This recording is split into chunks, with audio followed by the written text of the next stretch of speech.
The adoption of open educational resources has been growing, but several barriers can impede widespread adoption. One of the most common barriers is the lack of awareness and understanding of OER among educators, institutions, and stakeholders. Many educators may not be familiar with the concept of OER, or may not fully understand how to find, use, and integrate these resources into their teaching practices. Other common barriers include licensing and copyright issues. Educators may need clarification about the permissions associated with OER and how they can legally use and adapt these resources. Some educators may be more concerned about the quality and the reliability of OER compared to traditional educational materials. Ensuring that OER meet academic standards and are regularly updated can be challenging. There are also technical barriers like limited technical skills or access to technology that can hinder the adoption of OER. Some educators may need more tools or expertise to effectively use digital resources in their teaching. The lack of incentives for educators to invest time and effort in adopting OER can be another strong barrier. Traditional academic reward structures may not recognize or value the use of OER in the same way as the creation of proprietary educational materials. In some regions, there may be insufficient technological infrastructure or internet access, limiting the ability to use digital OER effectively. This barrier can be more challenging for the so-called global majority, previously called the Global South. Educators often face time constraints due to heavy workloads, and the effort required to search, evaluate, and integrate OER into existing curricula can be perceived as an additional burden. Addressing these barriers involves professional development, awareness campaigns, policy support, and efforts to enhance OER's discoverability, quality, and ease of use.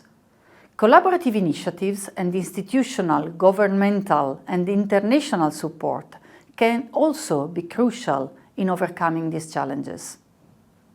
In this context, full of barriers, the support that comes to us from the UNESCO OER recommendation is key.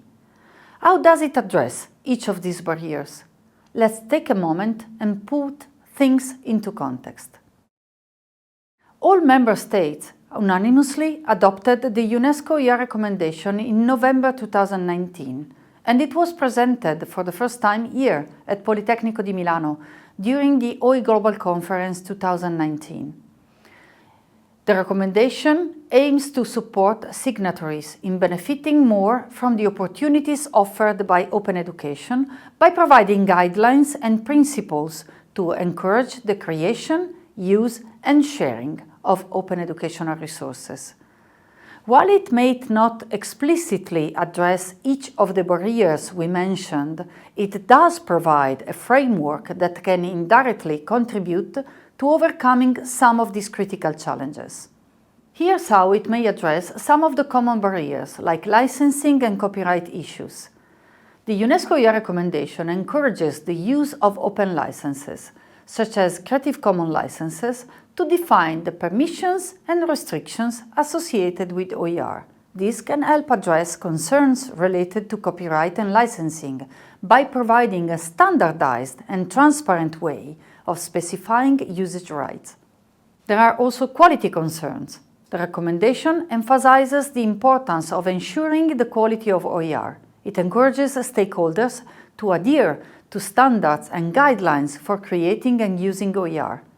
This commitment to quality can help address concerns about the reliability of OER compared to traditional educational materials. And what about technical barriers? While the UNESCO OER recommendation may not directly address technical barriers, its emphasis on inclusivity and accessibility could indirectly encourage efforts to make OER more user-friendly and accessible, potentially reducing technical hurdles. But it also addresses the lack of infrastructure as key to offering more accessible resources, as we will see in a moment. In relation to incentivizing structures, the recommendation recognizes the need for supportive policy environments and institutional frameworks to incentivize the creation and use of OER.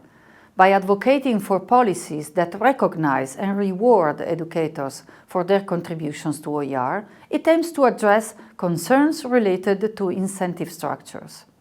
Infrastructure and access issues is another big common barrier. The recommendation invites to commit to address issues related to access, including technological infrastructure and internet access. The recommendation acknowledges also the need for capacity building and professional development to support educators in using OER. By promoting awareness and providing resources for professional development, the recommendation indirectly addresses concerns about time constraints by helping educators integrate OER more efficiently into their teaching practices. The successful implementation of the UNESCO OER recommendation requires coordinated efforts from governments, educational institutions, and various stakeholders, including all practitioners like you. The recommendation serves as a guiding framework, and its impact depends on how effectively it is translated into policies, practices, and awareness initiatives at national and institutional levels. Many communities are striving to make the recommendation become the standard in education. The UNESCO OER Dynamic Coalition and the network of open organizations are just two among many examples, but the whole open education community, with every single active member, is contributing and can advance its implementation through small and big efforts. No matter where you are in the big picture, your contribution counts, and it is as valuable and important as everyone else's.